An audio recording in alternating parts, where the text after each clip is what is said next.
یہ دیر پا نہیں ہے. ذرا انویسٹیگیٹ کیجیے, میری فوٹیج نکالیے, ماضی کی نکالیے, تقریباً 1 سال پہلے کی نکالیے. میں نے کہا تھا یہ ایک ارینجمنٹ ہے, یہ ایک غیر فطری اتحاد ہے, یہ بکھر جائے گا. اور آپ نے کل دیکھا اس کی شروعات ہو چکی ہیں, وہ بکھر رہا ہے.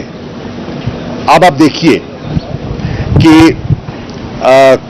سوات میں بلاول بھٹو زرداری نے اپنی شکایت کی. سندھ میں جو فلڈ کا طوفان آیا, جو پانی آیا, جو تباہی ہوئی, اور ان کا جو مطالبہ تھا کہ حقیقت نہیں کی گئی, ان کا گلہ ہے وفاقی حکومت سے.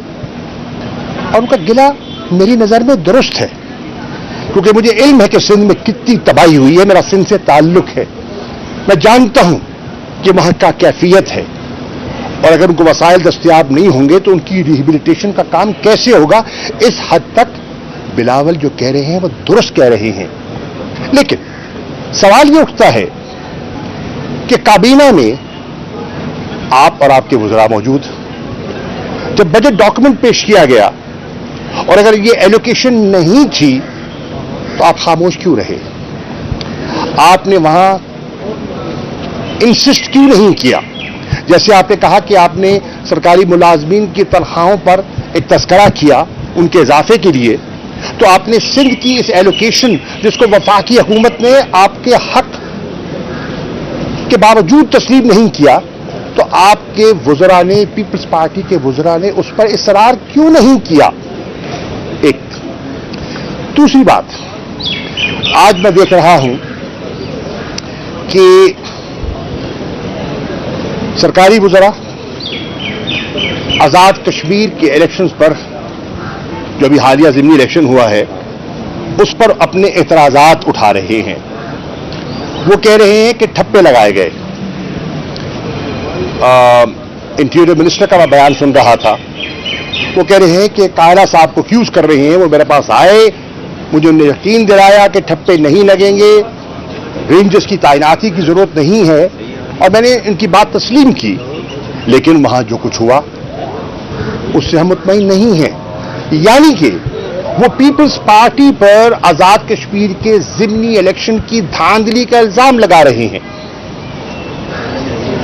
کراچی کا الیکشن, میئر کا الیکشن, سوال اٹھتا یہ ہے کہ اگر آزاد کشمیر کے الیکشن میں پیپلز پارٹی نے آپ کے ساتھ زیادتی کی, مسلم لیگ نون کے ساتھ زیادتی کی, تو سوال یہ اٹھتا ہے کہ پھر کراچی کے الیکشن میں مسلم لیگ نون نے 14 ووٹ پیپلز پارٹی کے میئر کے کینڈیڈیٹ مرتضی وہاب صاحب کو کیوں دیے؟ سوال ہے 14 ووٹ پھر آپ نے کیوں دیے؟ آپ نے اپنا احتجاج ریکارڈ کیوں نہیں کروایا؟ ایک طرف آپ دھاندلی کا الزام لگا رہے ہیں, کراچی کے میئر کے الیکشنز پر اعتراضات اٹھا رہے ہیں, اور پھر ووٹ بھی دے رہے ہیں. دیکھیے یہ تضادات ہیں جو سامنے آ رہے ہیں, اور آج پاکستان کا جو شہری ہے, پڑھا لکھا نوجوان ہے, وہ بیانوں سے, وہ تقریروں سے قائل نہیں ہوگا. وہ ایک ایک بات کی تہ تک جاتا ہے, وہ تحقیق کرتا ہے, اور اگر مطمئن نہیں ہوتا تو مسترد کرتا ہے, سوشل میڈیا پہ مسترد کر دیتا ہے, کہتا مجھے منظور نہیں ہے, اس آپ کی بات میں وزن نہیں ہے, صداقت نہیں ہے, سچ نہیں ہے, فریب ہے, قوم سے دھوکہ کیا جا رہا ہے. تو یہ سب چیزیں ہیں جو ہمیں سامنے دکھائی دیتی ہیں. میں ندیم افضل چند صاحب کی گفتگو سن رہا تھا, میرے کولیگ رہے, بڑے بڑے کھل کے بات کرتے ہیں, زیادہ دار آدمی ہیں. انہوں نے کیا کہا؟ انہوں نے کہا جب مجھ سے سوال کیا گیا, اینکر نے سوال کیا کہ یہ آپ کا جو اتحاد ہے یہ کتنا دیر پا ہے, تو آپ فرماتے ہیں شاید ماہ 1.5 ماہ چل جائے. سوال یہ ہے جب آپ جانتے ہیں کہ یہ اتحاد غیر فطری ہے اور اس کی مدت 1.5 ماہ ہے, تو آج خاموشی کیوں؟ آج یہ 1.5 ماہ کا وقفہ کیوں؟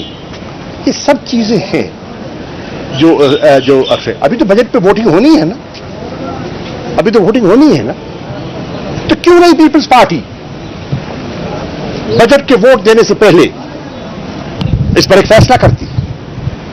کیوں نہیں مسلم لیگ نون ایک فیصلہ کرتی کہ اس اتحاد کو رکھنا ہے یا نہیں رکھنا.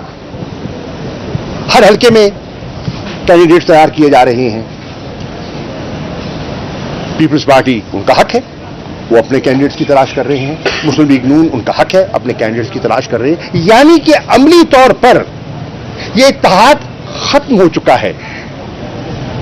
جسے کہتے ہیں نا, ابھی اس کہا جسے کہتے ہیں نا فارمل اناؤنسمنٹ کی تاخیر ہے, تو پھر کیوں ہے؟ اگر پرنسپلڈ پوزیشن ہے تو اس پرنسپلڈ پوزیشن لینے میں پھر یہ ہیل و حجت کی کیوں ہے؟ یہ پاکستان کے لوگ سوال کر رہے ہیں, اور لوگ آج بہت سمجھدار ہو گئے ہیں. شکریہ. Thank you.